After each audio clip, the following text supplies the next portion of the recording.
So for this one, I would like to explain to you guys what our passing by pointer. So basically, passing by pointer is a little bit different from the others.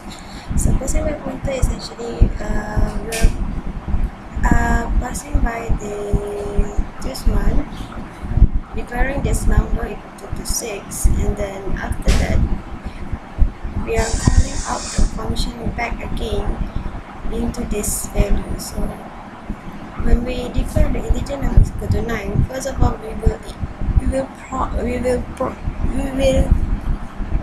print the message of num equal to 9.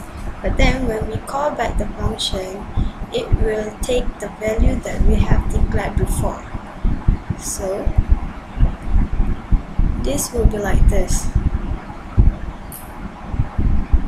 So the first one will be the 9 and the second one will be the 6. So it is the same thing. When we call it back, first of all,